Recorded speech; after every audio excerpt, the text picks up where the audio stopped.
The speakers this afternoon will be Nashin Mahtani, here with me, Supervoid, followed by Apparata and Studio GISTO. So I think we can just kick off straight away with Nashin, and then we'll get into the conversation as we go through. Nashin Mahtani is an architectural researcher and designer investigating the interplay of software aesthetics, ecological governance, social behaviors to advocate for environmental justice. She is currently the director of petabenkana.id, where she leads a multidisciplinary design research team in developing humanitarian infrastructures for climate adaptation. Nashin, over to you. Thank you very much.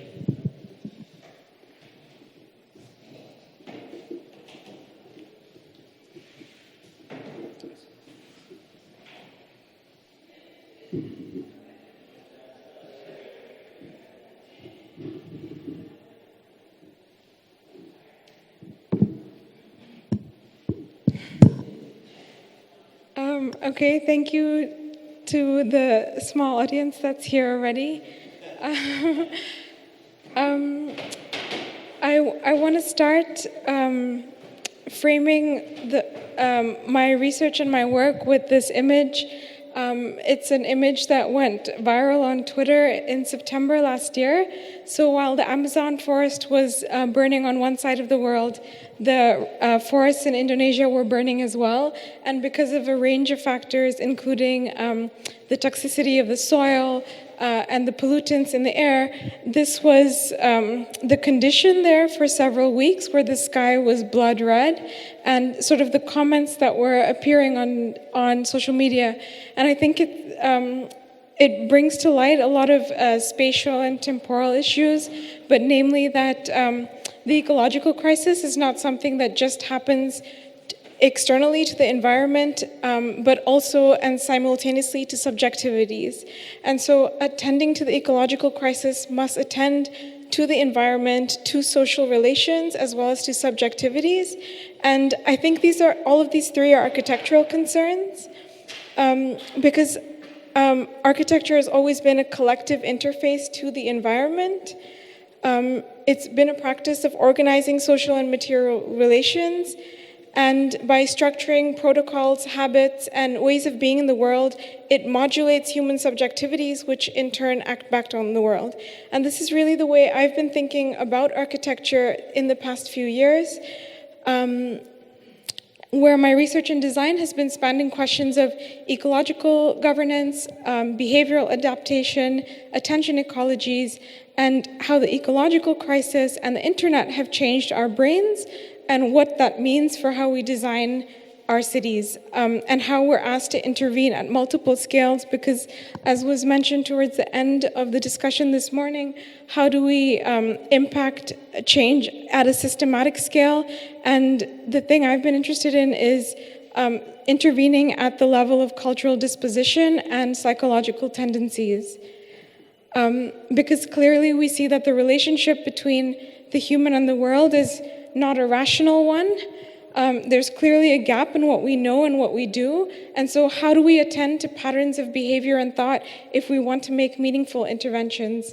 And so today I want to take you a little bit about how we work in our practice through ethnographic research and processes of iterative making and design to shape architectures that suggest different ways of living in the climate crisis by attending to these various scales of spatiality, materiality, temporality, and thought. So to start, I just want to give a brief introduction to Jakarta, which is the city where I live and work. Jakarta is currently the capital of Indonesia, and it was built on a swampland, and so seasonal flooding has always been part of daily life. But when the Dutch colonized the city in the 17th century, they decided to turn the swamp into a port. Of course, what that means is that during the monsoon, that's going to disrupt commercial activities for that period of time. So they invested in these really large-scale infrastructures to control the water and to ensure that the weather would not get in the way of economic activities. But this is also a process of descaling human attention, because previously the brain is adapted to pay attention to seasonal variations, which affects all sorts of social organizations and behaviors. But now when a very linear timeline a very sort of linear way of thinking about development and growth is imposed, that knowledge of environmental variation begins to dissipate. And also the scale and physicality of these infrastructures, of course, means that the decisions made by a small group of people is imposed on a much larger population on a much longer timescale. Jakarta has one of the fastest rates of urbanization in the world, and today has a population of 31 million people who have inherited the infrastructure of the Dutch, and they simply just build on top of, over, and through it. And so today the city has 1,100 kilometers of canals and over 400 pumps to manage the flow of water. This image is an image of Jakarta at the coastal edge. So what you see here is the sea, and then the city is 2 meters below sea level, and all that's separating it is this very sort of shadily constructed wall, which already has a lot of cracks and leaks. It's about a foot wide. And this is just looking from the other side of it. I think you really see that 2 meter drop in this image.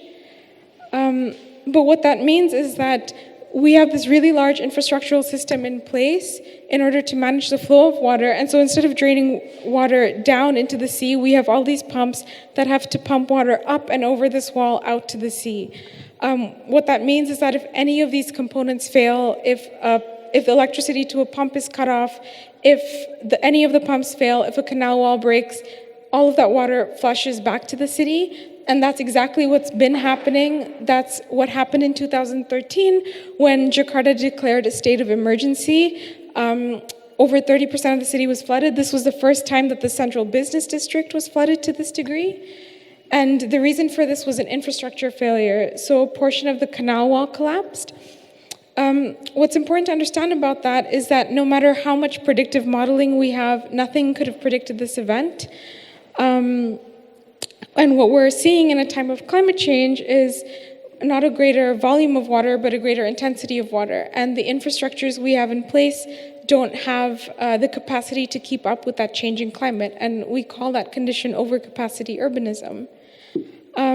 And so since the river isn't behaving as we imagine it should, the flooding in 2013 prompted politicians to blame not only the river, but also on the urban poor who are living along the riverside.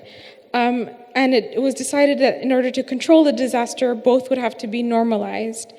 What does normal mean? Well, what used to look like this, its banks are sheared. It goes through a process where residents are moved out. The river is clear of its inhabitants. And the project becomes a way to clean up the informalities of the cities. Houses are literally cut in half to move residents out of the way. And in this really spectacular performance, over 100,000 truckloads of concrete batons construct a new river's edge. And I think what's important to understand about this is the political preference of these hyperscale, materially dominant projects that take on this very formal presence because they suggest that something is being done, and it's being done within an electoral time frame. And so the formalization of the projects, its performative features, all play a role into the decisions as to what course the city takes in the urban interventions it chooses to pursue. And once again, we see that the strategy in the 21st century is not very different from the 17th century, where we define a very hard edge. We say that the city is on one side, the river is on the other, and they don't have to meet, which again descales capacities of human attention, changes the relationship to the river in the city. But despite all of these interventions, this is what we end up with this year, where flooding is caused due to the collapse of an embankment. And so despite countless attempts to maintain this social imaginary that the flood can be contained by building increasingly larger infrastructure, climate change suggests that perhaps this is an imaginary we can no longer sustain. But I think there are many other ways to understand how to respond to climate change, which require different ways of thinking about infrastructure, as well as the representation, the imaginaries, the creation, the ownership, and the governance of those infrastructures. And I think we have to think about urban design that doesn't insist on imposing form where form already exists. We have to pay attention to how people and things arrange themselves, because actually residents who live with the flood have very useful ideas about how to deal with it. For example, this is a rope line that runs through a village in Jakarta, and it was put in place by residents so that in the event that the water rises, like in this image, if it rises during the night and they have to cut off electricity, they still are able to find their way out in the dark. And so this is a strategy which coordinates the electrical grid, the potential for flooding, and the future of evacuation, which has no formal structure at all. It arises completely from living with the flood, acknowledging that the river will overspill its boundaries.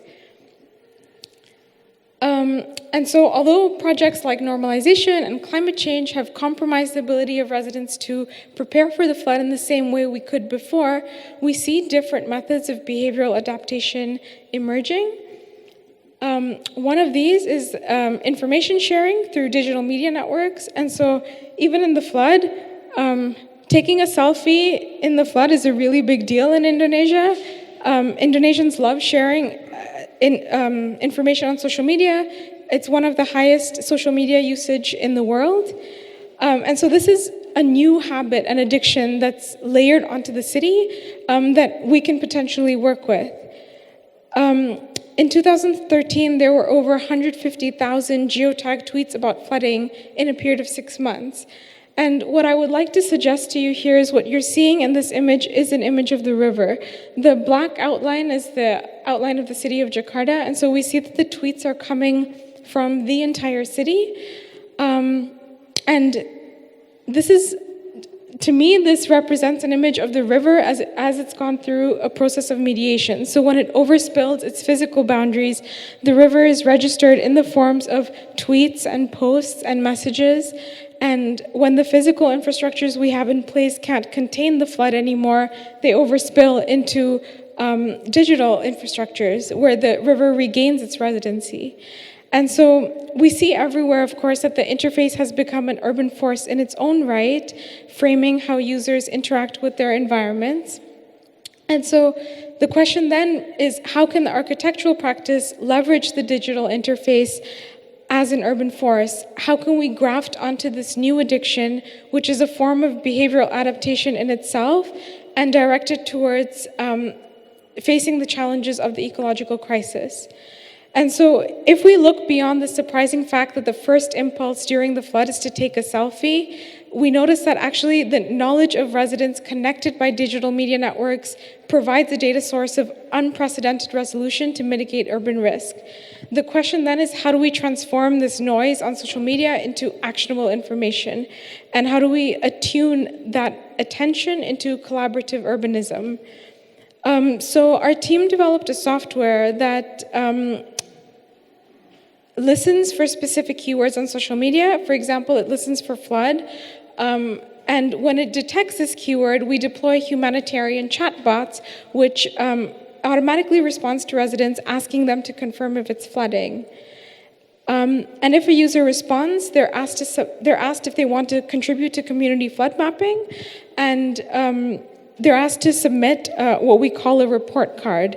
And it's a very simple design, but a lot of thought was put into it in terms of what's the minimum threshold of participation to encourage engagement, but also to disincentivize fake reporting, but also questions about how are people speaking about risk, what is the perception of risk, how do we calibrate severity of disasters among formal and informal sectors of the city. And so all of this sort of resulted in the design of the report cards, which then once a resident confirms their location, inputs the flood height, adds a photo and description, that report is immediately plotted on a map in real time. And it's a very simple interface so that in Jakarta, where we have a very different quality of internet, the map is designed to load on the most basic mobile phones. And so this is a method of crowdsourcing that leverages the mobile phone as a tool to record and receive real-time observations of a city, which allows an inexpensive way to collect verified, on-the-ground information to reach tens of thousands of users every day, allowing us to pull information about community efforts, about evacuation routes, and allows us to get information about flood heights in real time. We also work with government emergency management agencies who are monitoring the map to understand resident needs and respond to this. But at the same time, they also have a backside interface where they can input official information on the map. So then it becomes this form of two-way information sharing, which has improved response times, but also I think critically it's enabled everyone to participate in decision making. And so instead of concentrating decision making in a small handful of people, everyone in the city is able to participate in this process and understand what else is going on in order to mitigate risk. And we see, since the implementation of the project in 2014, we see that trust and social relationships between formal and informal sectors of the city have begun to increase. And because of the capacity of the platform to forge relationships among these different actors who often have a lot of friction between them, and because of its ability to coordinate these networks of populations and infrastructures at really vast scales, I have come to understand the platform as an augmented architecture of the city. And so then, as an architect designing in and for the attention economy, it becomes clear that intervening at the moment of the interface can be really highly influential in recrafting our cityscapes. But when architecture operates at the interfacial threshold, its impression on the urban fabric is not established through a physical form, of course, but by the formation of impressions on the human mind through the digital screen. And I use the word impression intentionally because in the quantification of attention, Twitter defines an impression as the number of times a post is delivered to a user. And some people say this is a very misleading measure because you don't have to engage with that post, it just has to pass your eyes.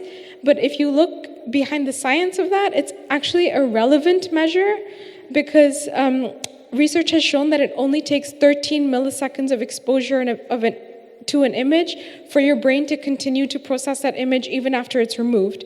So it's not as critical for a user to engage in a post than it is to create that minimum impression necessary to instigate that link between content and virtual address. And so operating within these ecologies of attention, how do we design engagement that invites users to participate in, but also maintain this humanitarian infrastructure? This is why our chatbots communicate with GIFs, why our promotional materials are an experiment in meme density, and I think it's good design, not in a matter of taste at all, but because it grafts onto existing cultural dispositions in order to steer attention towards some form of collaborative urbanism, where we also use the hashtag as a form of infrastructure. And so I think it's really then about not abandoning the infrastructures and addictions that exist, but finding ways to reroute aspects of these to create less exploitive, more creative, and collaborative relationships among urban residents.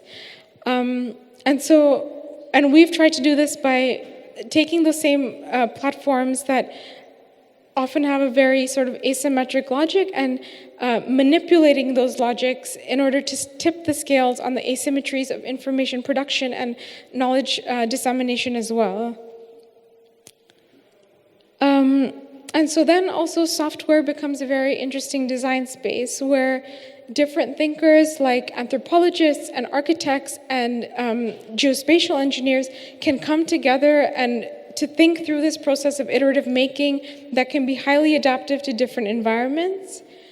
And that extends beyond the project itself. So the software we designed is completely open source, and groups around the world have already begun to adapt it for their own sets of urban challenges, not just for disasters, but also for distribution of food waste, for growing wine, for agriculture. And so creates this network of information sharing that extends far beyond the project itself. And it's about, I think, creating a knowledge infrastructure that allows us to learn beyond the sort of traditional confines that maybe we are traditionally limited to. And all of this arises from a process of collaborative co-research. So the project started in Jakarta in 2013, and it started as a research project. And then in 2016, we expanded to 4 cities, but we began to institutionalize. So what started as a research project then transformed to a platform that became its own NGO, and that has been a process of design in itself. So since 2017, we became our own independent NGO. And then on Tuesday, just before I came on my flight here, we launched at a national scale. And so we held this major cross-country coordinated event where we had simultaneous events running in 125 locations across the country, where we trained over 4,000 people in one day, and we're an office of 4 people. And so how this happened was our methodology this whole time has been grafting onto infrastructures that exist, and how can we just make use of that and reroute them for humanitarian purposes.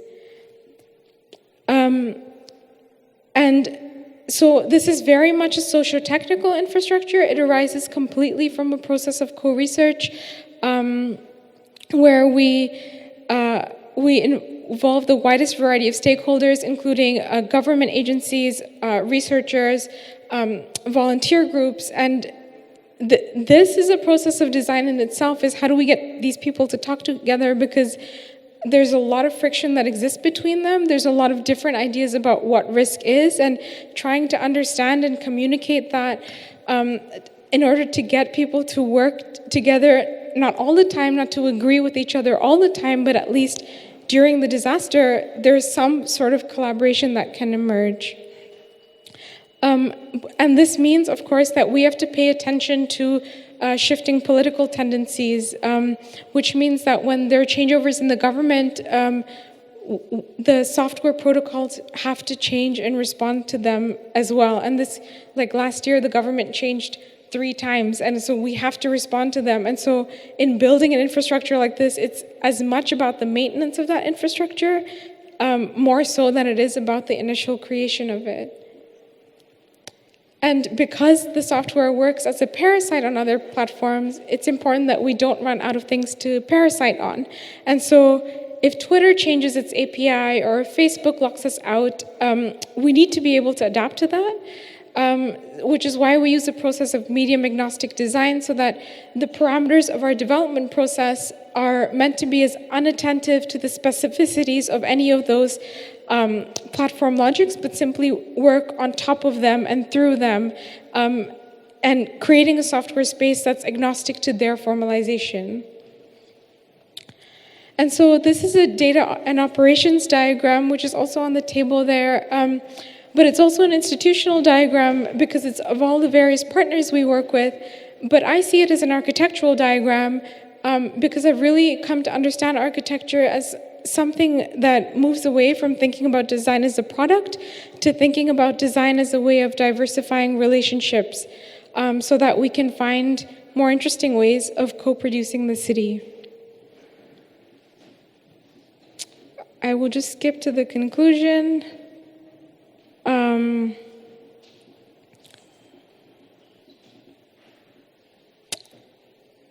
I think this methodology of design necessitates a model of research that that comes with a different approach of sort of defining the problems that we want to work on, that arise more out of an encounter, not designing for others, but not imposing form where forms already exist in ways that are less tangible to us, but rather designing with others.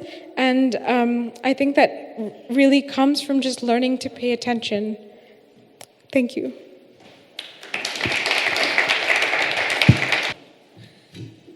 Thank you, Nashin. Brilliant presentation. Lots of questions. I think we'll save them for the end, for the conversation. I'd like to now ask Supervoid to come up. And to take over, our second speakers, Supervoid is an architecture office based in Rome. It was founded in 2016 by Benjamin Gallegos Gabilondo and Marco Provinciali. The office has realized projects from the domestic to the urban scale in Italy and in the US. Supervoid has participated in exhibitions at the Venice Architecture Biennale, the RIBA, and the Lisbon Triennale. Over to you.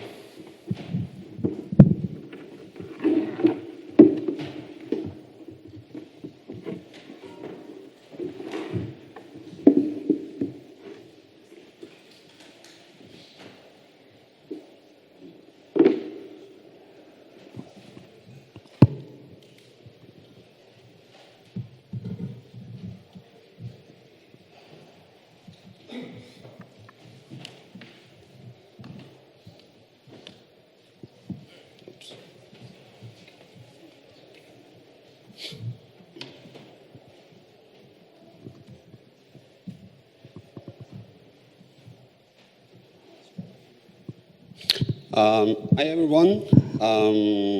Thank you. I want to thank the Triennale for the invitation first. We'll make some general remarks, and then we will go more in detail, explaining a bit the projects we brought here for this exhibition. So from what we've seen in the last day and a half, I think this kind of symposium shows that there are, in a way, two poles of the spectrum of the current, let's say, positions in architecture. We've seen at one end of the spectrum a kind of claim to a certain, in a way, disbelief in building, and a discourse which is more focused around architecture than within architecture. We think to be at the other end of this spectrum, as we actually believe in architecture as a discipline that must have a confrontation with society, and that as a discipline that acts fundamentally as a modification of a given reality. If we ask ourselves, how can our work address not just other architects or an academic circuit? We think that this can happen mostly by delivering built work. Again, we don't want to, let's say, give up on architecture itself. And for this reason, we are presenting here two built works and one ongoing project. These projects are not self-initiated. Instead, they are quite a lot determined in the dialogue between us and a client. So we don't have, like, as we've seen, other positions who actually start by asking a question of with an imaginary client, let's say. What we want to say, I guess, is that when it comes to our way, to our attitude in designing, it is a design, let's say, process that starts from the real, which is real conditions and design opportunities that we have had until now. So coming to what we are presenting here today, it's 3 models and 3 photographs. And so what we present today, along with the project themselves, is a reflection on what it means to do an exhibition about architecture and what it means also to build a model of architecture, which is, let's say, another a fundamental tool now when it comes to actually producing an architecture exhibition.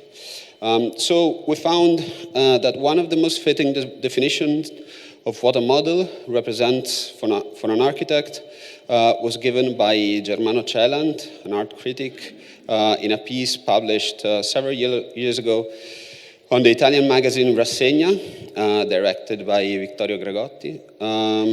So Celant stated that the model, and I quote, is the first step towards a story from which infinite variables can arise. It reveals the pleasure of waiting for the real object. It determines the possibility of an a priori control at the intersection between desire and research.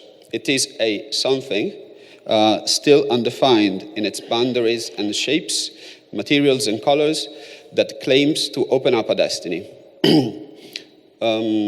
So what we present here today are three models, as I said, of built and unbuilt designs, conveying this sense of desire and expectations, which are complemented by three photographs of the same built projects or the place where the projects are supposed to happen. The photographs offer, differently from the models, which are an absolute, as we said, an absolute projection of the designer's will. So the photographs on the other side present an interpretation of the project that starts from its reality, revealing the unplanned and unexpected. So our contribution to the exhibition was to be, first and foremost, a reflection on the complex relationship between reality and abstraction. The paradox we wanted to check here is whether these designs, which are all made for a specific context, could still work when devoid of all context and presented as autonomous objects with an inherent logic.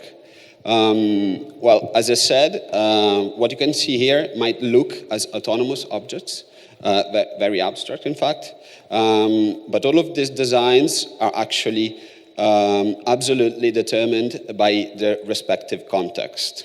In fact, operating in Rome, and more generally in Europe, dealing with an historical context is in a way an inescapable condition. And so we kind of took the liberty to present our design outside the constraints of the context for once. So in a way, we propose a kind of reverse operation from what we've seen in many of the projects presented here, which is in a way reversing the proceedings from reality towards abstraction and concept. Models, we think, are very important because they are models, in fact. So they are a projection of something, of a concept.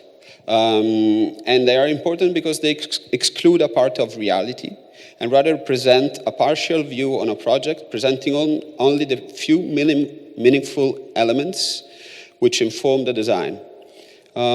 These elements can derive from a physical context, that is, the place in which the project happens, a social context, but also a disciplinary context, which is basically all the architecture produced until today. So some of these models, for instance, deal also with, let's say, precedents in a way of representing architecture. One model, for example, recalls, let's say, technique of representing the void, first put forward by Italian architect Luigi Moretti in his models of interior spaces. And also, the choice to present three projects and not one is rooted in the fact that we wanted to present, let's say, a body of work, as small as it is, rather than a single project, hoping that this reveals more an attitude towards designing than a single perfected result. Two models are made of steel because the projects are made of steel. And one is made of a translucent material which reproduces the effect of diffused lighting we designed for that specific space. Coming a bit to the exhibition design, so what we designed is more an exhibition rather than a performance. Also, not being performers, we allow ourselves to kind of read through these notes. And let's say that the logic of the screen, in which you see only, let's say, a partial view of the exhibition, is conceived in relation more to the 6-week span of the exhibition rather than this very moment of presentation. So I will invite you later to have a walk around the table and see the projects in more detail, let's say. And now I will pass on to Benjamin, who will go a bit more into depth about some of the aspects that we want to highlight about these three projects. Yeah, good evening, everyone. As Marco was saying, I will talk you quite briefly about specifically those three projects. The first one that you will see from this side, and actually you're not seeing quite at all from there, is the Doria Pamphili apartment. As it presents today, it's such a unique urban palace block in a European center. It's actually one of the biggest ones. It has a surface that it's almost around 100,000 square meters. So for us, it was very interesting to operate in this building that in a certain way represents exactly all the contradictions and possibilities that we can find in a European city center. I don't know if you can see the arrow. Kind of. But Palazzo Doria Pamphili, as we see today, is the result of many overlaying of different interventions. It started as the first nucleus in 16th century around the Bramantesque courtyard, and then it developed through the wall area of the surroundings. Actually, where we were intervening is a very interesting area because it's the last one. And in fact, since 300 years, those spaces has been renting apartments. Actually, the client who took this flat, when he firstly showed us the plans of the buildings, we were quite surprising to see how the interiors of the building we were working were in fact quite anonymous. So the first question and point of view we started to reflect on, and as you can see in this worm's eye view of the main monumental spaces in the ground floor, and also the project we were working on, was how we could establish a strong relationship with the building and its spaces, mainly through a spatial relationship. In this section here, in the main staircase of the apartment, you can see how we intended to establish this strong dialogue through the sequences of spaces with the building. And again, as Marco was saying before, for us it's always extremely important the context, but in order to do a project to prove it, to test it, we always need to do constantly an abstraction of it. In this case, it's just an exercise of scale to measure what we were designing at the beginning. We can see the comparisons between our spaces and incredible examples of Le Corbusier or Alvarado. This is actually the plan of the flat, and the main entrance space was actually really dark and completely isolated in a sort of way from the rest of the flat. So our main idea was, through the use of mirrors and this PVC back lighting ceiling, to create a continuity and a sort of spatial strategy in order to demolish apparently the main central block that divided here those two spaces. We are not going to show you pictures of those projects because we would like to reflect on the shape of them through the designing process we followed. But I invite you to visit our website and take a look on them. The second project we are presenting today, again, it's in a very specific context. In this case, it's the Certosa di Pontignano, in which we were invited to design a temporary pavilion from a public institution. And as you can see, the pavilion should occupy one of the, one of the four central spaces of the courtyard. And again, the first reflection we started to do was how this building can establish a dialogue with the existing one. In this case, it's a warm eyes view, but this is more clear. So the first move we did when we started to test the scale of the project in the courtyard was how we can manage to connect and establish a dialogue between the little scale of the center of the courtyard and the quite more monumental scale of the columns surrounding it. This is a plan. It's very simple, as you can see, in the wall structure. It has to be prefabricated and built in only 2 days, and then taken away from there just in 1 day. And again, for us, was a good opportunity to test how we can intervene in this strongly and quite strongly layered context, doing contemporary architecture, but at the same time without renouncing to a dialogue with the existing one.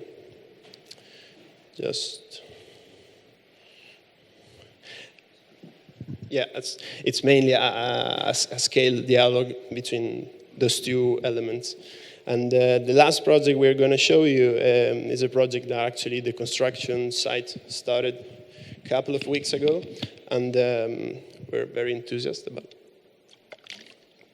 about it actually. What you see here is a map of Rome with the Tevere River, you can see it, cutting the city in two, the seaside, and mainly this highway that surrounds Rome, that is called the Grande Raccordo Anulare.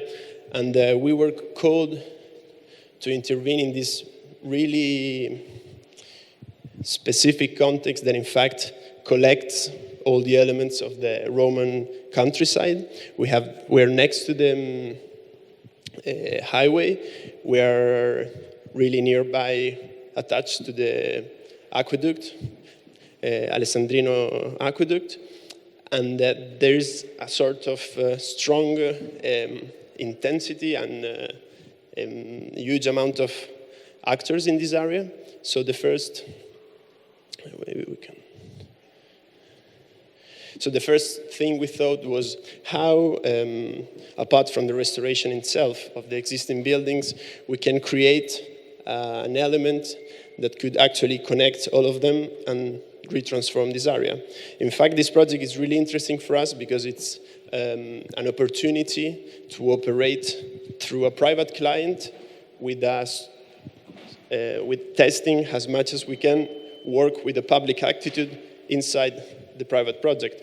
So what you see here as an element that in fact design a specific frame, at the same time it's an open one and everyone can get in and everyone can use it with different purposes. At the interior of the courtyard we're going to have a section of fragments of Roman countryside, so it would be like a sort of public garden in which people can explore and experience all of these different fragments of landscape or nature. And again, this element that we are inserting here, that you can see here in perspective, for us was very important, the scale of it, and mainly the relationship this new element was establishing with the existing Roman aqueduct. So again, the shape you see in the model in front of you, it's the result of a very calibrated measurement of this element there. In fact, what it looks like a regular rhythm of the vertical structure, every time and every side of it, it creates a little variation in order to establish a different relationship with the attached buildings, the landscape, or the interior of the courtyard. And, I don't know if you want to add something, but I think that's it. Thank you.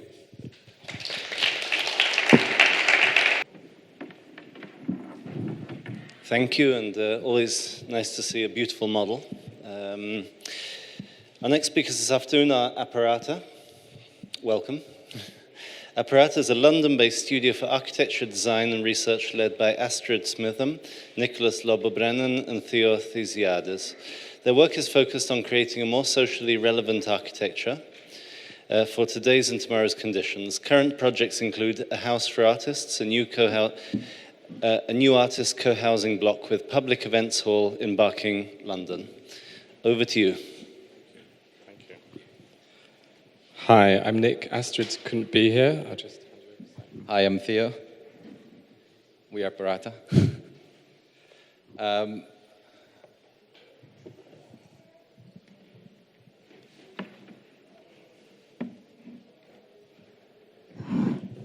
So what we thought we're going to try and do, I think you're on the screen now. What we thought we were going to try and do is we're going to try and give you, by way of presenting principles that we discussed in the project, we're going to try and give you a view of how we develop these, perhaps in a discursive manner in the studio. So we'll try and kind of outline some general principles, and then we're going to go through the specifics of the project, and hopefully there'll be some kind of articulation of the ideas that you can then all see in the model that we have on the table. Yeah, no, I've got one. One small observation before saying anything. One thing we are intrigued by is what common themes there might be between projects. We're interested if there's is there a sort of common point being made? One thing that we're intrigued by is there seems to be, in our view this is positive, a kind of breakdown in what practice means. So practice isn't just this or that. There is a way of thinking in architecture, and we find this extremely encouraging. Okay, so the key to what all of our projects is effectively this question: can political, theoretical, and existential content be axiomatically intrinsic to the material and space of an architecture project? So we think that this varies, and from project to project you kind of see or discover or experience different kinds of contents and different kinds of relationships are formulated just because of the demands of the project and the wider environment you have to operate in. So it's a question that doesn't have a singular answer, but no matter what you try and conceive, you have to engage to even test the proposal, and that's generally a kind of position we're putting on the table by way of offering systems within the built environment as well in some projects. I mean, the work is generally much more multifaceted and invites different expressions, but a built project is also a way of testing that in the city. And another way of perhaps looking at it is if we say the big success of the late 60s and 70s generations that gave us this kind of idea of critical practice, of criticality, of taking apart the world so that potentially it can be rebuilt in a less or rather non-oppressive way. What role does architecture have in that? Architecture can be a practice, but it's also plans and sections, these miniaturized instructions to describe something bigger. And does that have a meaningful role to play? Our view is yes, but to be discussed. So this is an image that is trying to do a lot of work right now, and we're trying to say in this image, this is a view of Barking, which is where the project that this model is tested right now, and it's going to site this month. And what we're trying to show in this image is basically, can you try and understand the physical and natural world on terms that are economic and technological? So there's a set of rules and laws that basically govern this system that you see in the picture. There's a series of technologies and different kind of construction systems that respond to these laws. And there's obviously a lot of politics and economies that are here in place. This is a view of our client's office in the very back. You see a series of temporary structures that are operating in a shared space. There's room in the middle for people to interact whilst they're consuming and they're buying things. And there's all sorts of different ways of building this environment, be it cladding wall, be it cavity walls, be it curtain walls, be it concrete systems. It almost doesn't matter, temporary structures or permanent. So in that context, and in the kind of general interest of doing something that actually affects or influences or has an impact on many. Housing, we found in this particular project, which is an opportunity to test the model, is actually in the city we operate in right now, a necessity, because there's not enough of it, and its realization is very much governed from various factors that are very much driven by a lot of work and circumstances that have their root in the past 150 years. And there's quite a lot of radical thinking behind it that led to the current state. So we're trying to kind of investigate that and see, is there still something in this? So to give it a bit of context, it's London and British specific context. So we're doing this project with a local authority, which is London Borough Barking Dagenham, also the GLA, and an extremely important organisation, Create London, who are vital in London in making certain ambition projects happen. But the context within this research and this model and this building is going to be built starts here. This is a report from July 2016, More Homes, Fewer Complaints, which was a cross-party parliamentary group to investigate why so many new homes were badly built. And they're badly built in the sense of tiles falling off, but they're also badly built in terms of flooding, in terms of being dangerous, in terms of many things. And then a year later, there was I'm sure you heard about the great tragedy in West London. There was a housing block that had burnt down, and that from the outside, it looked very much that this was linked to a particular mode of practice that dominates British house building for decades, that this report was addressing. And about a year later, after the tower burnt, there was a period when the press was full of articles like this. Grenfell Tower is worth looking up for those who don't know it. And to give a little bit of a snip from one of the articles, the biggest house builder in Britain, I think that's right, was Persimmon. They basically are making this kind of a huge amount per unit they're building in a context where there's not enough housing and the quality of the building is extremely low and, in fact, in some cases, dangerous. And the former chief executive of the company was awarded, in this context, a £110 million bonus. So it's completely dysfunctional, the housing provision system in the UK, to a point that when you try and take a step back, it's probably unique. It's worth saying, though, that within this dysfunctional environment, there is positive things that happen in the city, because the city itself, the way it has conceived and occurred over its history, allows for certain things to emerge, like various practices who operate right now in the city that are beginning to see projects tested in the fabric of the city, and actually hopefully results are to be confirmed in the next few years, but the most important thing is that things are being reviewed and revised within the system. Yeah, and just another item from the archive. These reports that have been produced in recent years about the condition of building housing in the UK is actually linked back to extremely significant historic reports, most well-known one being the 1994 report by Latham, where he declared that the British building industry was ineffective, adversarial, fragmented, incapable of delivering for its customers. But Britain has a series of these reports which are government procured or asked for, rather. And they go right back to the 1930s. So there's a kind of inherent kind of ongoing issue with British construction, particularly in relation to housing. So this is the kind of output that London produces. It's brick, it's mixed use, it's got certain qualities, I suppose. But it's very much from a context that has tried and forget about post-war welfare housing.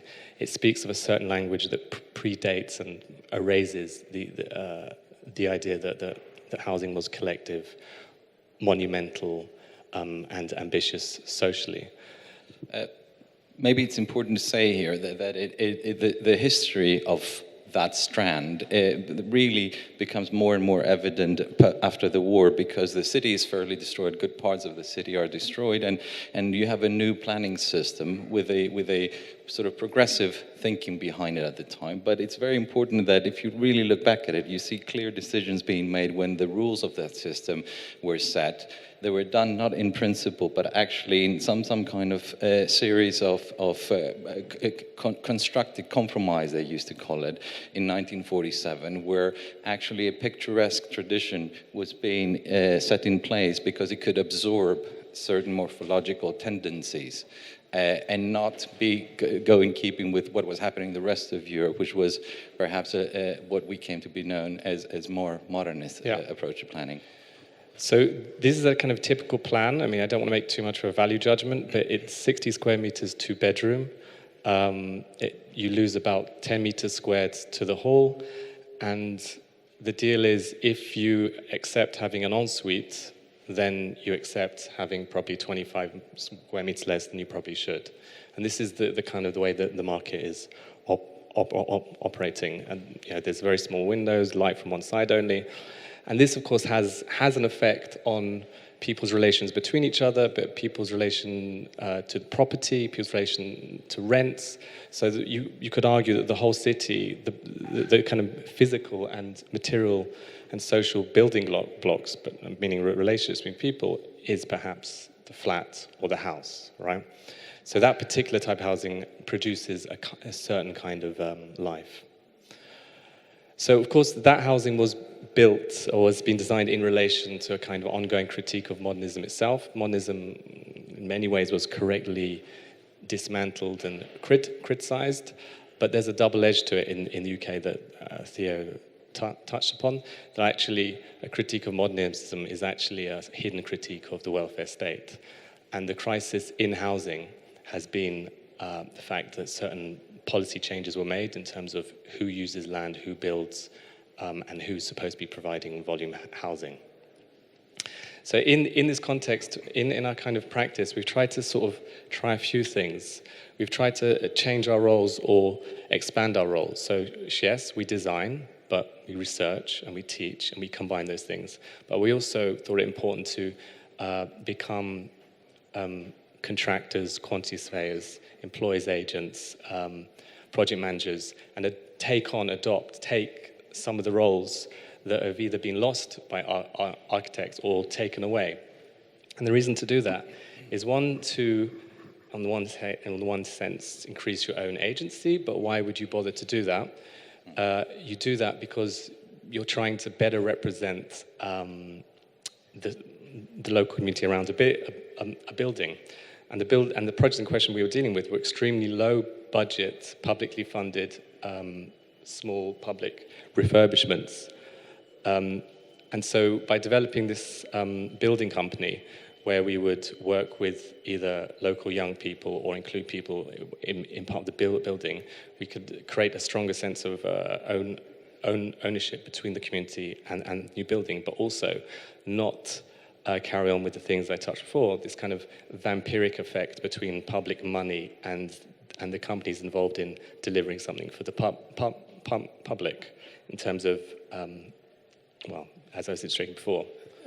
Just one quick thing to say on that, because it's important, or it has become important in our experience, is that it becomes more and more significant, what Nick just described, when you get involved in public projects, because everything changes, the scale and the logistics of the whole consideration is different, but if you begin to sort of test roles for practice, you realize that actually the potential of the project changes and the dynamics of the project changes. So if you are in this for any form of sort of test of the something more than the individual benefit or profit, then really you kind of fight with this fragmented process that is in place right now, because the marketplace and profit is generated through the sort of further fragmentation of roles.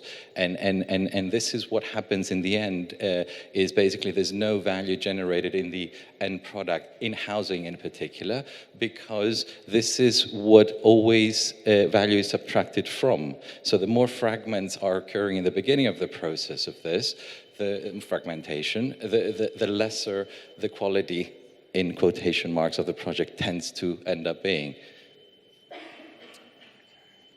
So in this sort of more abstract, ideological, perhaps in some respect, or critical formulation that is a result of this research on this housing scheme, the question we set in the studio was, can you actually formulate a system, because you're operating in an existing system already, so you're trying to make something happen, that is actually adaptable and flexible enough, but the key requirement for it to be, we felt, an interesting target or ambition was to consolidate resources in order to reduce consumption and increase social bonds, how people interact, and by interaction increasing the value of those bonds instead of alienating them. And what you see on the table, and we'll go through the project now here, is basically that sort of model. That sort of model that is function, and it exists within this kind of wider regulatory system and constructional norms, and it's trying to say, can you do that and keep the architectural process, including the design process as well, open, so it can get influence. So you kind of set a kind of playing field for a dynamic relationship to formulate itself between even the people who will eventually live there at the end. Why not? Why does it have to be fully speculative? Why can we not know who's going to live in it, for example? One thing is, so this project's just on site now, it'll be finished in a year and a bit. The hope also, from a research point of view, is we would like to be able to propose in London the idea that you work with public land, remove the land value from how the building is valued once it's built, and then link up the rents to construction cost rather than living wage or market value minus a certain percentage. We think that's quite an important thing, because then buildings can be, or rents can be cheaper, but depending on the mortgage product, the quality can be higher, right? So we're hoping that when this project is finished, it gives us a little bit of something to be able to make a proposal along those lines. Okay, so this is the generalized model, let's say. We conceive it as a series of private strips running back to front. You have the circulation on one side. That corresponds either to a construction system where parts arrive off a lorry, which are good room dimensions. The particular building in Barking won't be a delivered material, it'll be a made material on site for particular reasons, but there we go. But cutting across these are slices running in the other direction, which are a series of collective or shared parts. So the part at the bottom is a kind of collective loggia, veranda access. The next part are living spaces, potentially shared. The central part is a sort of where the cores come up, and you can build off or within those, and then a series of potentially collective spaces at the back, and then a balcony. And then here you see a combination of the two. The solid lines are the party wall lines, which is the thing that the British are obsessed with. How do you explain party wall lines? Do Italians have party wall lines? How do you translate it? I don't know what the exact technical term is, but yeah. But it's this kind of obsession with subdividing land and demarcating ownership, and then establishing legal battles between people effectively, right? So we thought actually this matrix should be completely opened up and be adaptable in every direction. The party wall becomes a linking device rather than a dividing device. And there's not much hierarchy between window, door, inside, outside. Then on the ground floor, the loads are just carried through.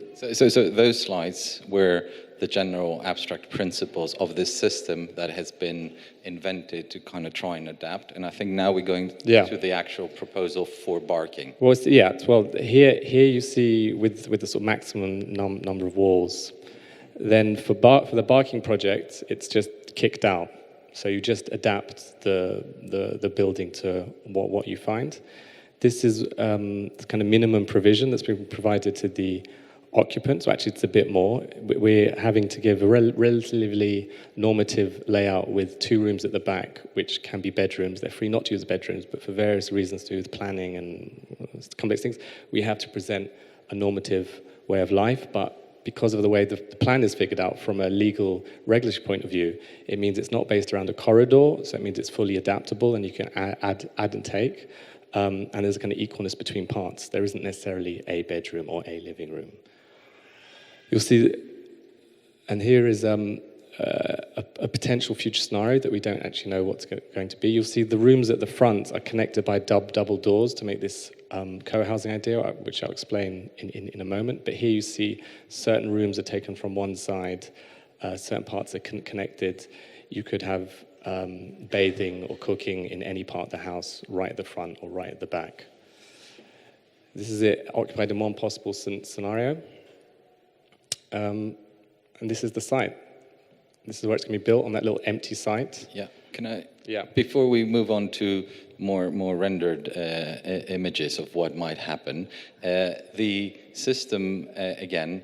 Every component, every part of the system has its own integrity. So this is what makes it distinctive from a sort of more abstract application of an open spatial organization. So it can be reconfigured, and that is sort of emerges from the relationship of the fixed parts of the structure and the parts of the structure that can be altered. So it's not allowing for just reconfiguration simply by the inhabitation and the changing of the surfaces, which is it's a particularity of the system, I think. The other thing to say is that they're a good 25 meters bigger than your typical London 2-bed. The ceilings are high, the windows are bigger, etc. But maybe it's not the time to go into that.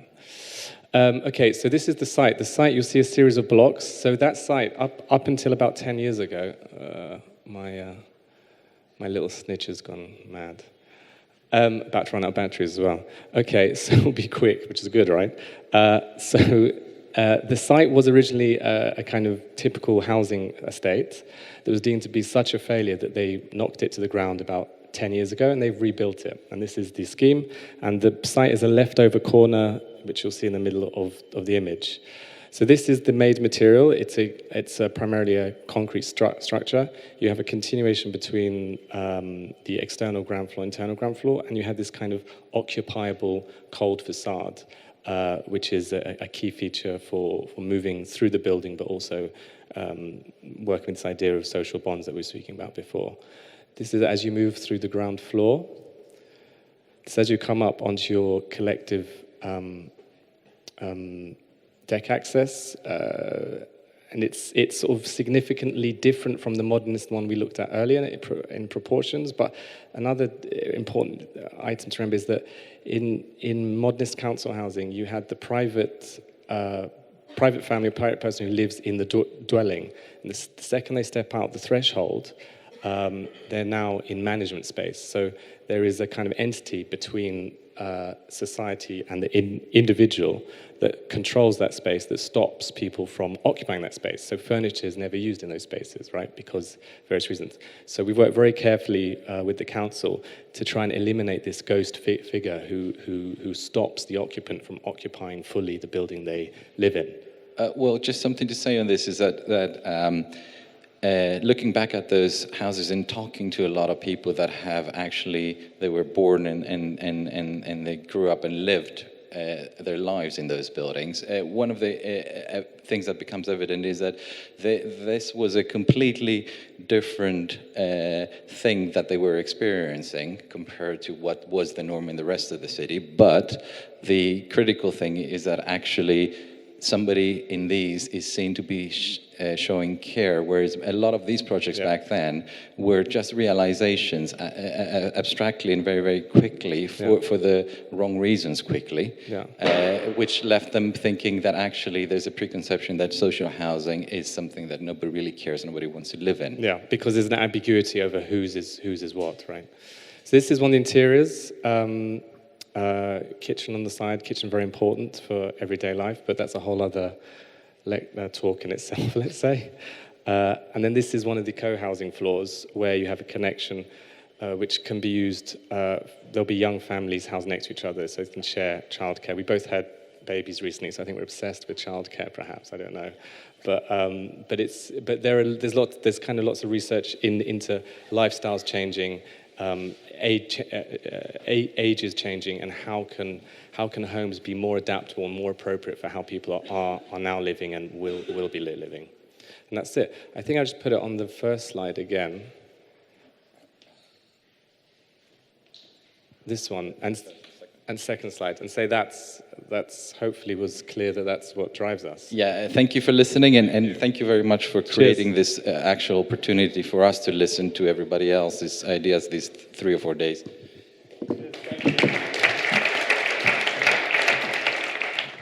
Thank you. Okay, I just realized with this talk we're just past halfway through State of the Art of Architecture Milano. So thank you for your stamina and ongoing attention. Our next speakers are Studio GISTO, friends from Milan, in fact, haven't traveled so far. Studio GISTO works on the intersection between architecture, design, and craftsmanship. Since 2010, the studio has developed a series of research and collaborative projects, working partially or entirely on all phases, from the idea to the realization, supported and in collaboration with institutions, companies, universities, and other design studios. So we look here, your presentation is this one here, I believe. So, over to you. Okay, cool. We used a good idea from Jack yesterday to have a soundtrack for the installing part. Yeah, to keep the energy.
Okay, super. Which is the mic?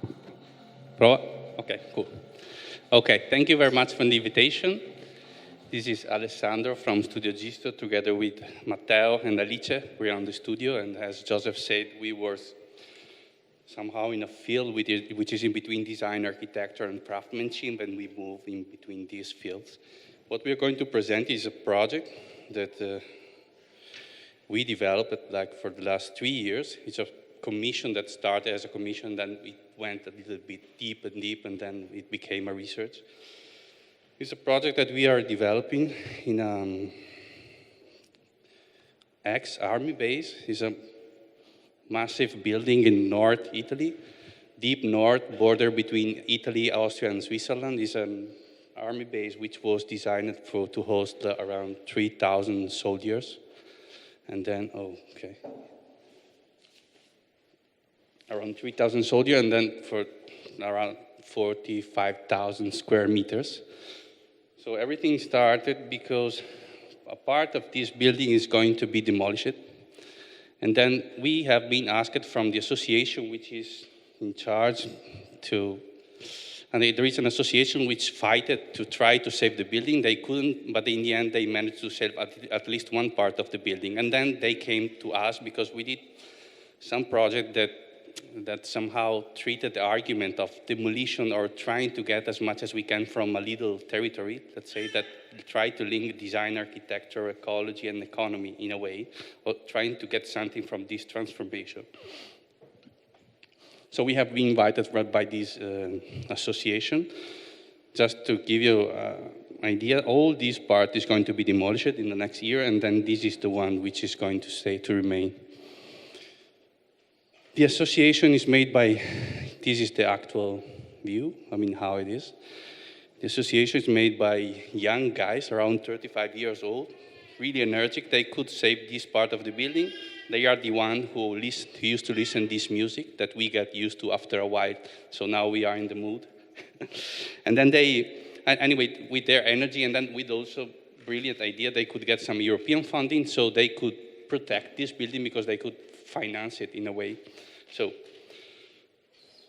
they protected, and then we started to discuss with them about how can we intervene in such a context, which is a special occasion for us because it's a huge thing in a way. All the project we did were really small.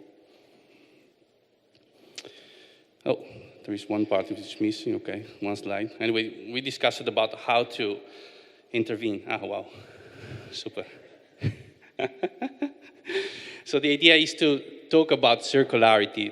What means everybody talks about the circular economy, but in the end, if we have to explain it really in a simple way, a linear system is something that has a beginning and an end. So in this case, if we think in a linear way, at the construction site, the demolition site is the end or the beginning of a new building. But if we think it's circular, we think that demolition is just a part of a bigger thing. And then, so our idea was not to treat this phase as an end, but as a part of a transformation. So we started to discuss, and then now what I'm trying to explain to you is not the project, but the methodology we use. Okay, so we started to map. Map means to go around, see who we can involve to try to understand which are the energy that we can find in the territory, which means to try to find somebody to which collaborate companies or other association or just people we can involve in this project. And then materials. We started to map all the materials, were not all, but a part of the material which was around there, which was inside the building, and start to do a mapping that is something that close to what's called selective demolition. So not a demolition like with a huge ball or dynamite, but start to detach some of the element of the building. So we did a real mapping, so trying to understand which material could be interesting for something, how many square meter or linear meter, and then trying to already find a relation in what can we do, which is their quality in a way,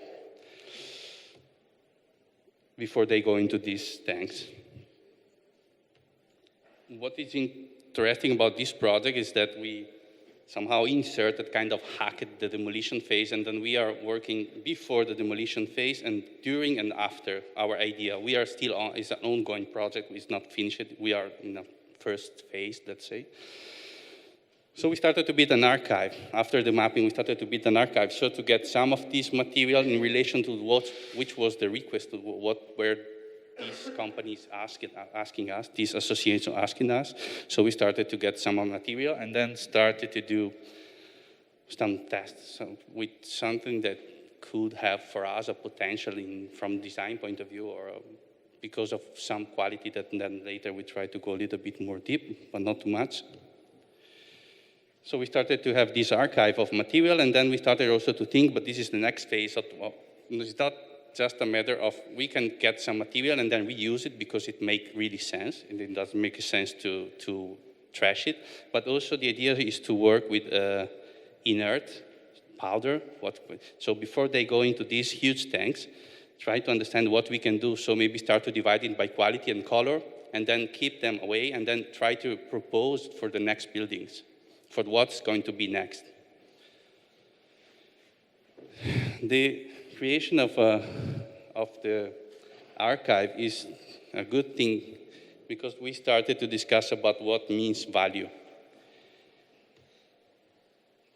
Can we consider value also the capacity of a material to resist on time? I tried to make an example, Parthenon, Athens, or also concrete building like the Pantheon. They are important because of their shades, but the most important thing is that they are still there after a few thousand years. So can we give value to the capacity of a material to resist on time? Yes. In our opinion, right now, the value of a normal, of a typical marble is the cost of extraction plus transportation. That's it. There is no argue about how many thousand years the marble needs to create. So we started to discuss about how much can this material resist. This aluminum, maybe 6 for 8,000 years, 800 years, few thousand years. Also wood, if we preserve, it can resist a few hundred years for sure. Then also composite material, plastic or things like that, like this moquette. And then also logistics. This is an issue that for us is the most important thing. This is the building, this is a little track. And then logistic, when demolition starts, and that means that this part goes away. It means that the logistic of this, it's thousands of this little thing moving this material. So our idea is to literally stop and then try to push, to try to work against this idea of transporting everything somewhere else and then generate new material. So our idea is that we create value by working also on the logistics. And then also we can find some value on the architecture. For example, in this case, we started from a simple thing that a rational building, this kind of functional building has a, they are a module, they are modules. They work as a module that repeat and then create a square in a way. So we started to observe that this module can be interesting for us because they create elements which are all the same. So we can start to apply some kind of industrial scale thinking.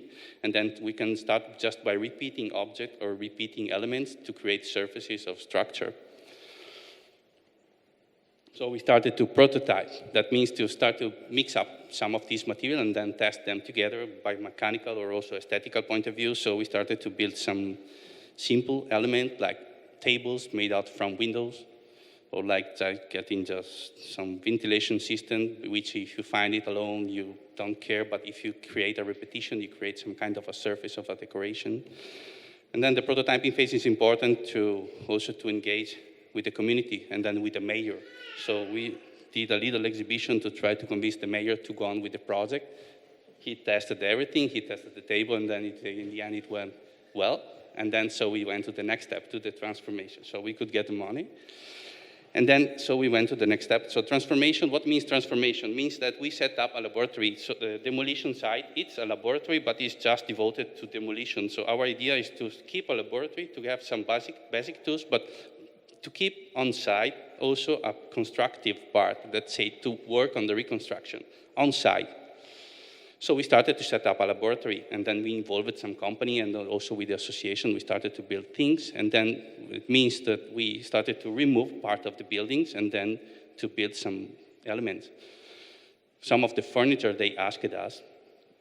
So starting from, now we don't go deep in the project, but we showed some, just a little thing that, for example, some windows, we created some tables, or we took some wood or moquette, and also other windows, and then we created this simple object. But our idea was that these are kind of a manifesto. We didn't want to beat everything, but we want to show them that what's possible to do with these elements. So with just 2 windows, we created the tables they are using now, dividing wall, recovering these old wooden bars. Also this dividing wall, which is also has some acoustic purpose, which is working also very well with the moquette. And then this dividing wall. Also this structure that we propose as a kind of infrastructure that works for library or walls or things like that. But this is not really important for us, in the sense that for us the shape is not important, but it was important to follow this, to work on this methodology by changing the perception of this material and giving them a value by changing in a way their purpose. This for a matter of survival, because we were and we still are in an age of overproduction and then of mass extraction.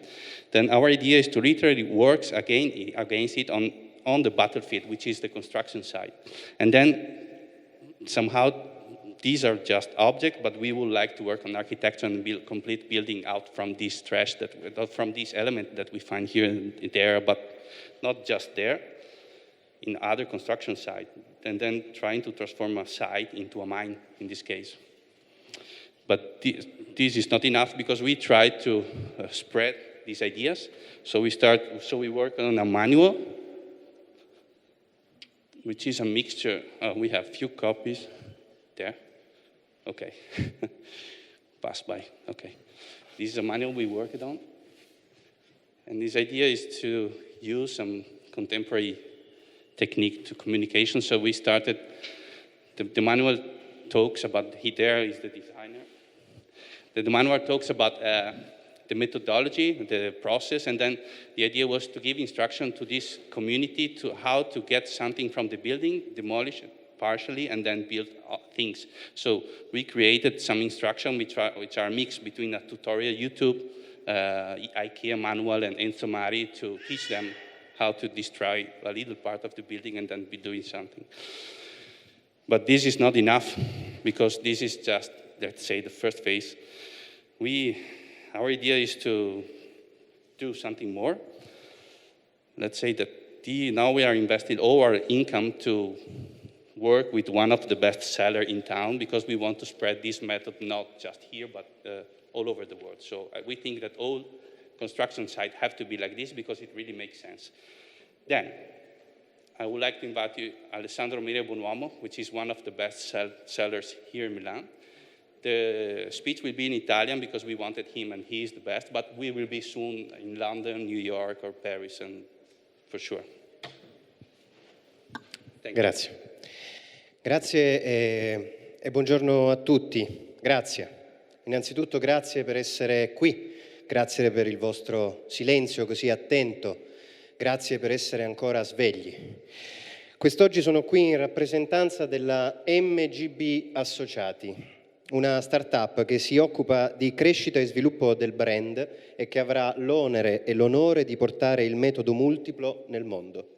Il nostro obiettivo è quello di diffondere multiplo nei mercati emergenti del sud-est asiatico e nelle aree suburbane delle metropoli e delle megalopoli del mondo, con un obiettivo stimato di 400 partnership da qui al 2023. Oggi sono qui per dare a tutti quanti voi un'opportunità incredibile, ineguagliabile, insuperabile, inossidabile, inestimabile. L'opportunità di essere i primi a riconoscere i meriti di Alessandro e di Matteo, due veri pionieri in questo senso. Grazie GISTO. Grazie.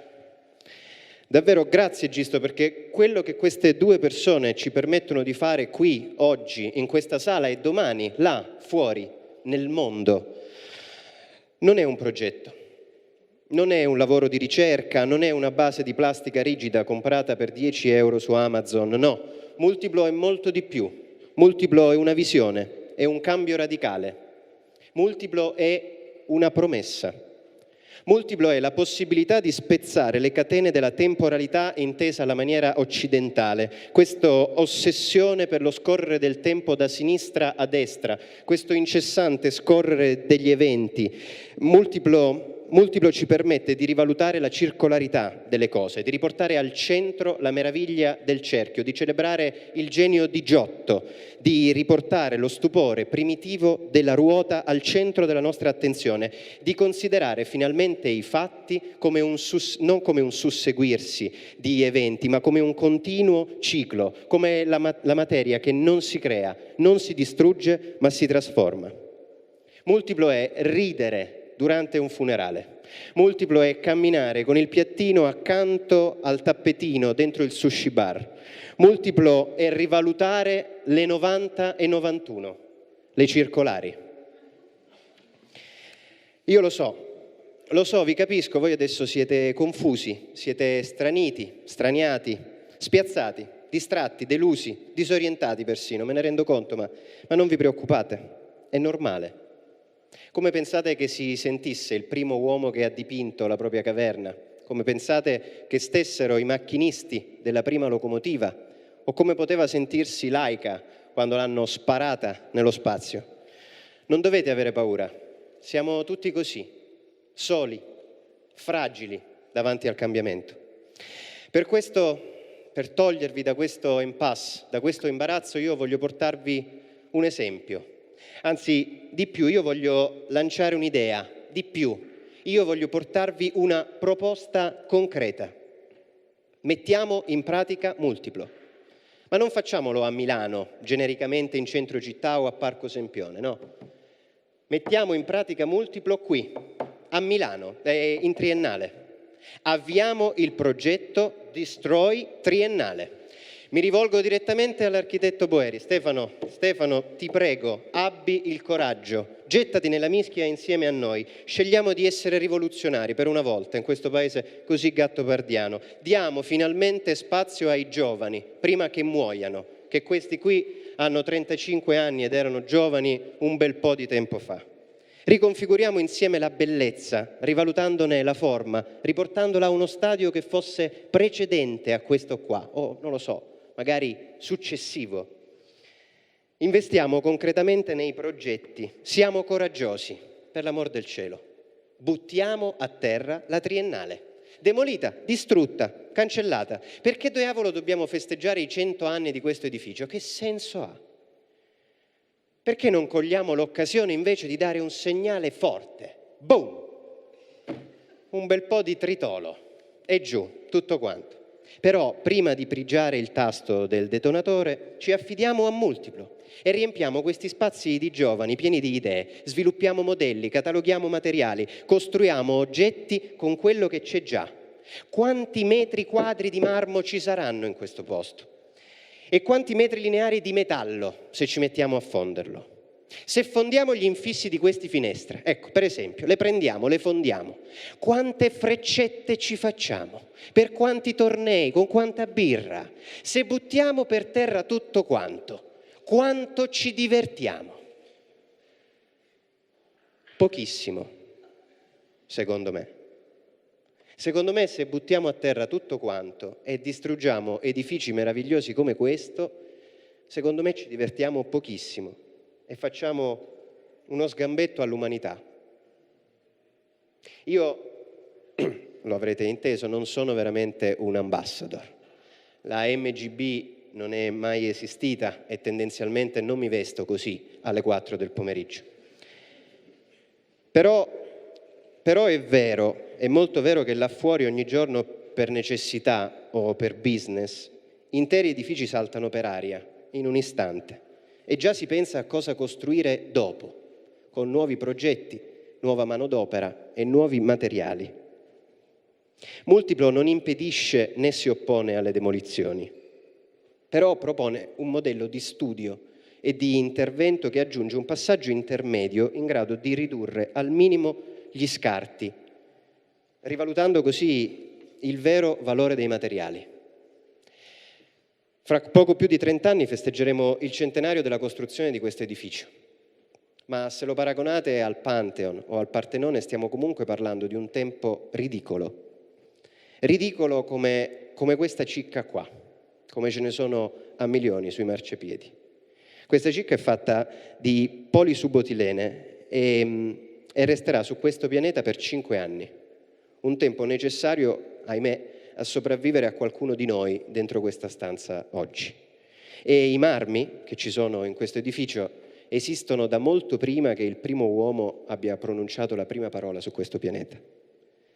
Insomma, i materiali con cui costruiamo possiedono intrinsecamente l'unico valore che non è soggetto alle oscillazioni di mercato, né alle ridicole manie di grandezza dell'essere umano: il tempo. Fateci caso la prossima volta che buttate una cicca per terra o che guardate un edificio mentre viene giù. Grazie.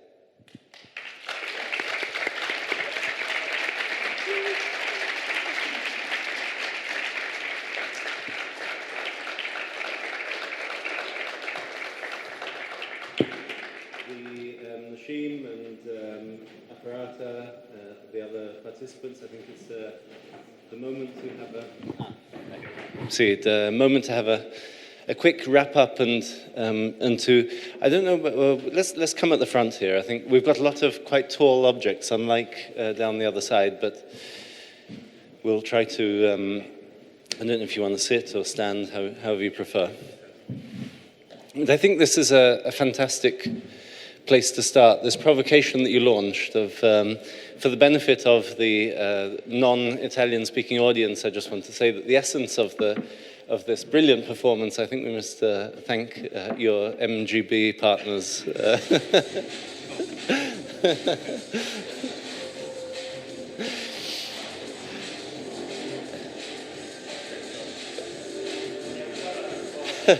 Yeah, I mean, it's fine. It's all in case we needed even more waking up.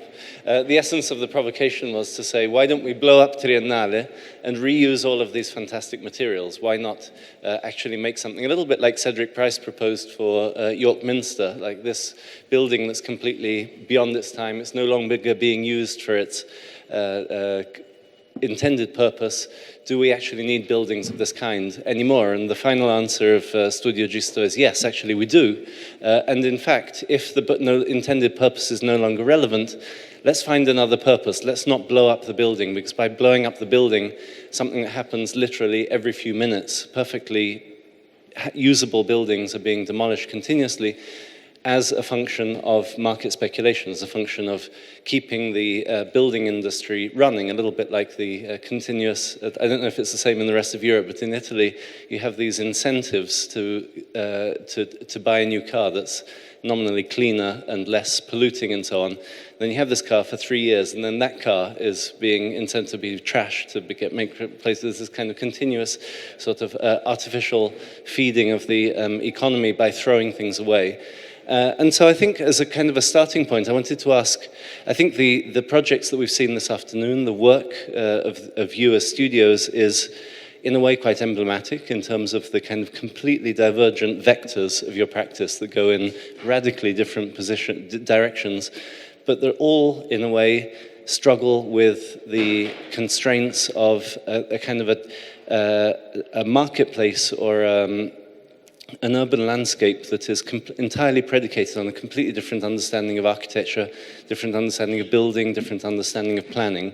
And I wanted to ask you, because obviously in all of this, the most important thing is, in the end, to propose, to ask ourselves what actually we can do, and what we can ask others to do. And so I wanted to ask you, in terms of your particular process, what are the biggest constraints that are imposed on you from the outside, for example, by legislation or regulation or the marketplace? What is the one thing that not in terms of your own practice, I mean, thinking of your work, Nashin, in Jakarta, what are the sort of struggles that you have against the existing infrastructure in terms of communications or this idea of architecture as a way of bringing people together? That is not necessarily infrastructure, something that brings people together as opposed to actually something that is tangible. What would you ask the city of Jakarta to change? What would you ask the government to, what would really kind of facilitate this process?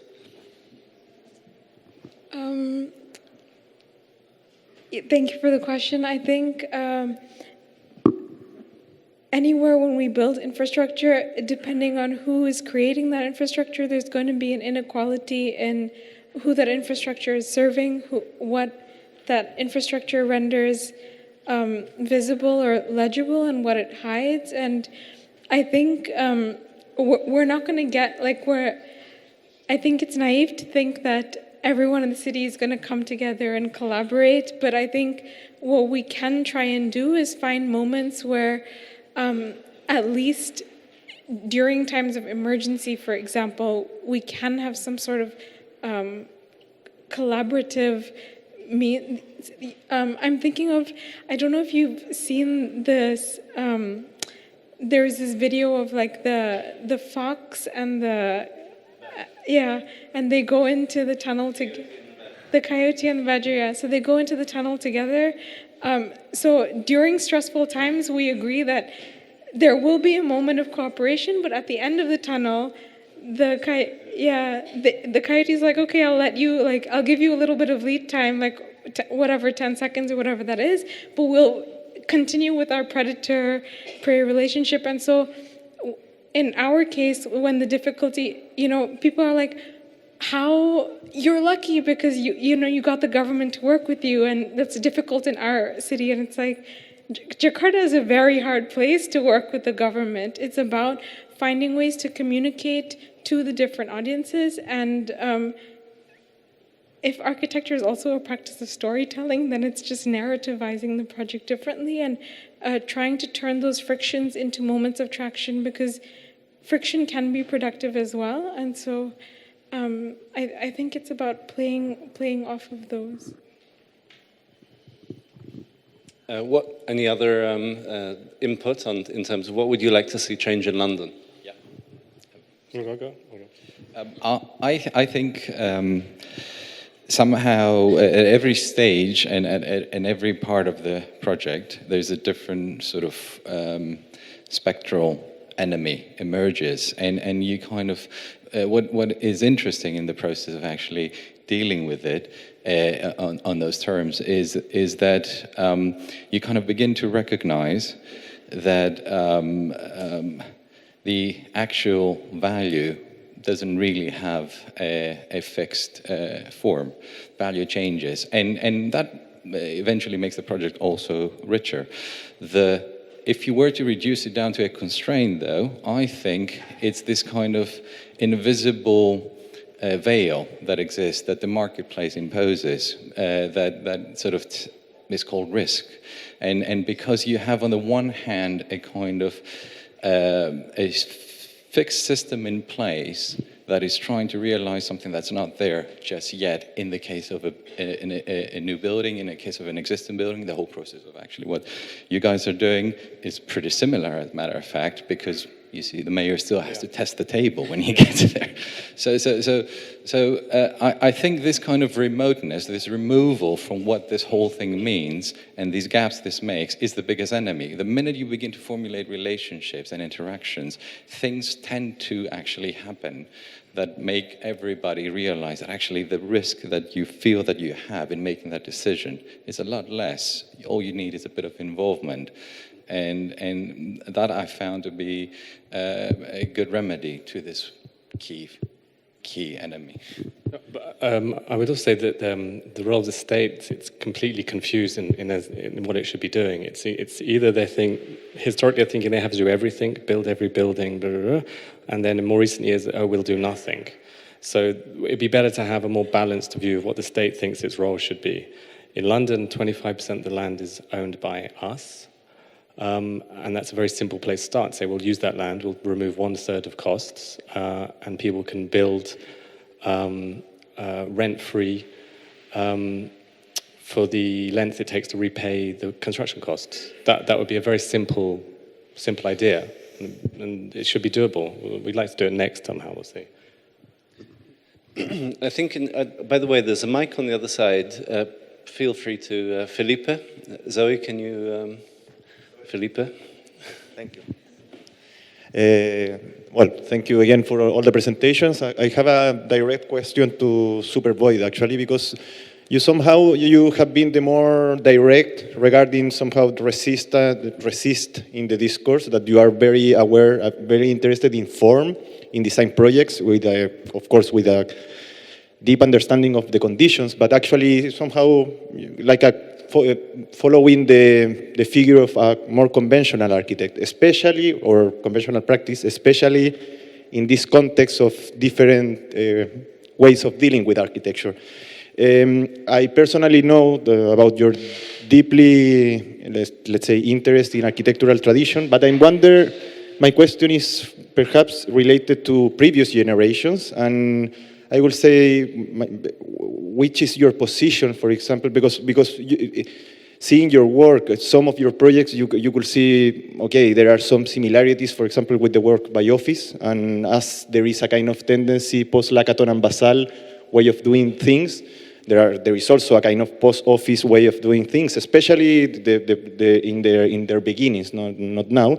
So my question will be, which is your position regarding this type of the contemporary architects, probably very influencing for you, but actually which are the things that you are thinking you are bringing new or different, or which is your position from, yeah.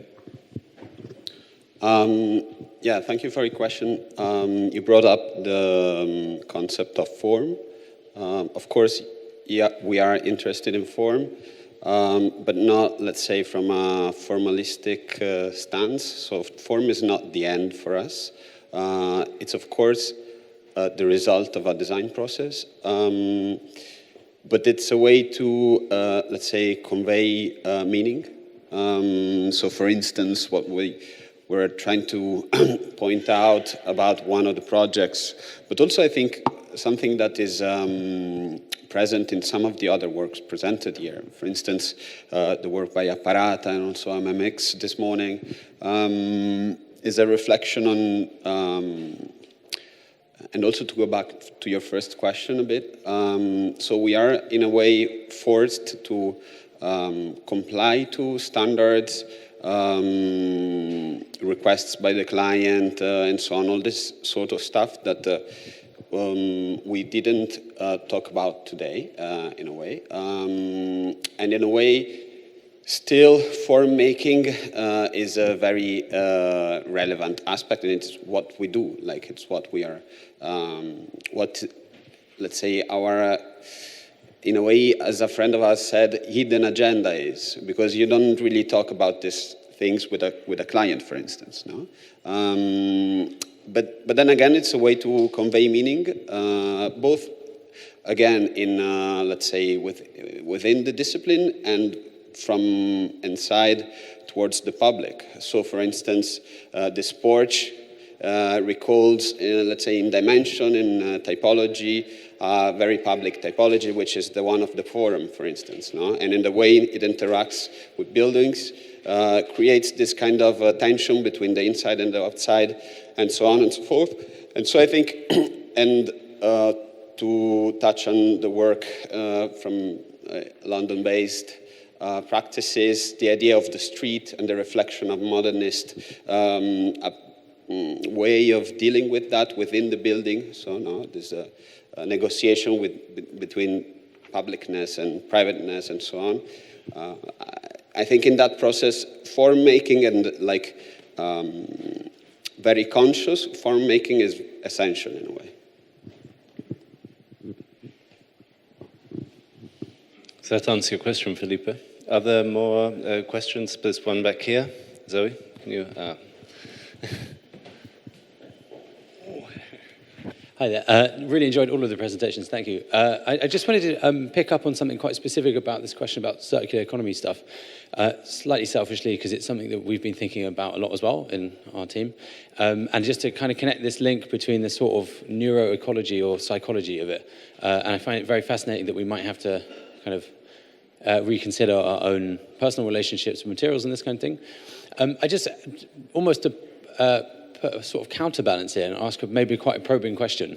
You mentioned in the summary of this that the car industry is like trying to push on us the 3-year cycle of buying new cars. I just wanted to kind of reflect on the car industry is actually like by volume the largest recycler of materials, and actually like something like 95% of most cars are actually recycled. And so the kind of contrary point I just want to ask is, should we not be turning to the car industry to understand how they achieved that, not thinking that the kind of psychology of the marketing is like overwhelming the process? Because one of the problems is by volume, like buildings, just we don't recycle almost any of them. And I feel like we should be, as an industry, turning towards the industries that have managed to look at their supply chains and actually kind of seriously really interrogate how you get to 95% by volume kind of recycling.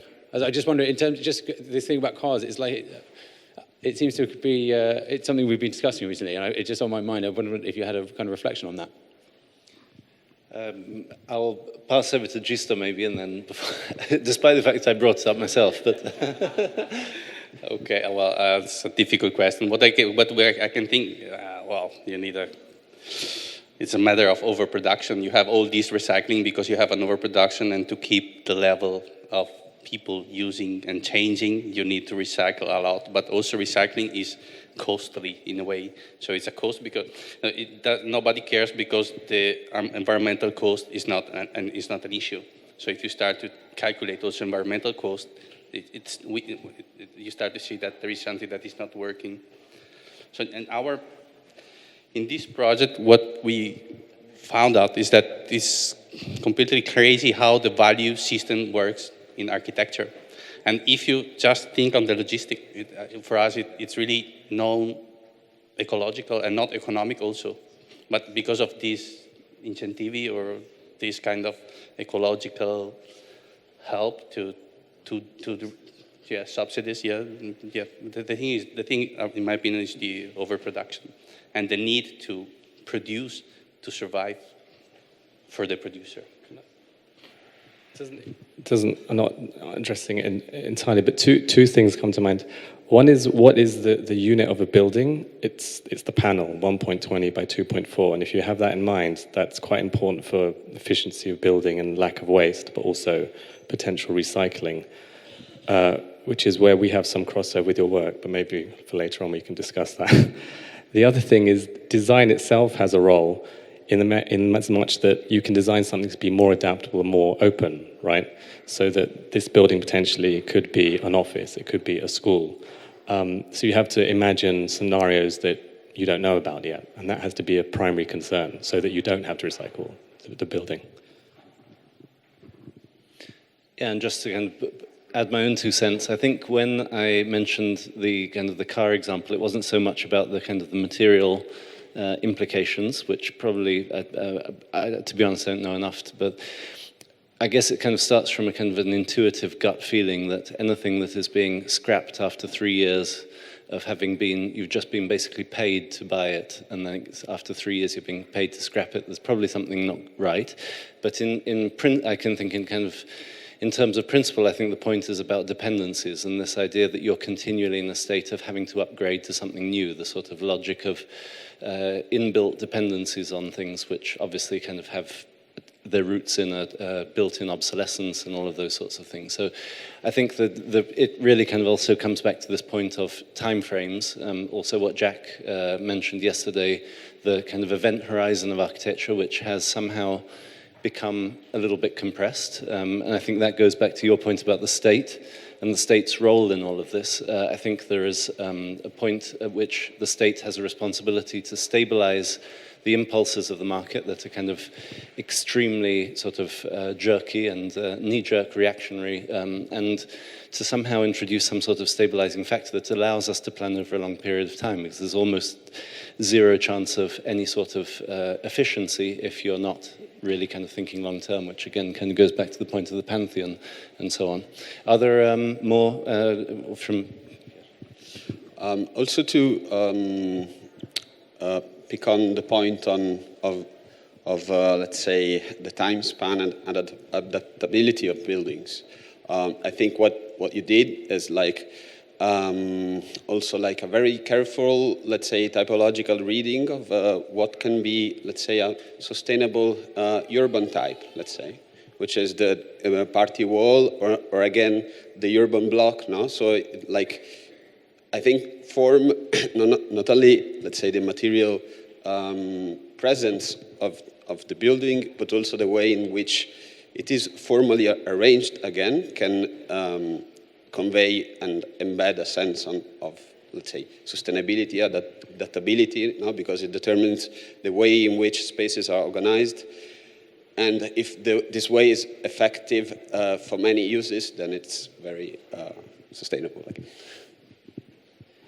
Yeah, it also comes back to the to the point of standardization of materials. This idea of kind of materials coming with passports, the manufacturer being not responsible simply for making it and then liberating it letting it loose on the market, and it's somebody else's problem, but the sort of idea of lifelong stewardship of that particular material that includes its kind of moment of, if you actually impose on the manufacturer responsibility for its entire life cycle, then you'll see a lot more modularity being built in, a lot more standardization, a lot more predisposition for reuse. Question. It's not really a question, it's more a comment, something that I enjoyed in this panel a lot, and it's referring maybe to also to what was mentioned yesterday, I think several times, this question of agency and we as architects, what's our agency? I think that depends very much on the professional milieu in which we operate, and I think so because now we're all here together in an institution, we are presenting what we are working on, but there is a life of those things outside of here, right? And I think that was, it's nice to see that as manifold our practices as are, also the milieus in which we operate, the people we talk to differ, and I think that also that was for me in this presentation was was maybe a bit clearer than in the beginning, where sometimes I wasn't sure how much, like what's the life of that thing outside the institution. So I enjoyed that very much here. Thank you. I think we've come to our 4 o'clock coffee break time. We also need to give time for the bleachers to be moved along to the next in our ongoing assembly line of knowledge. So I think we can continue the conversation around coffee, and we'll all reconvene right here at 4:30, and finally we'll find out about this project I'm sure we've all been asking ourselves about. Thank you. Thank you all.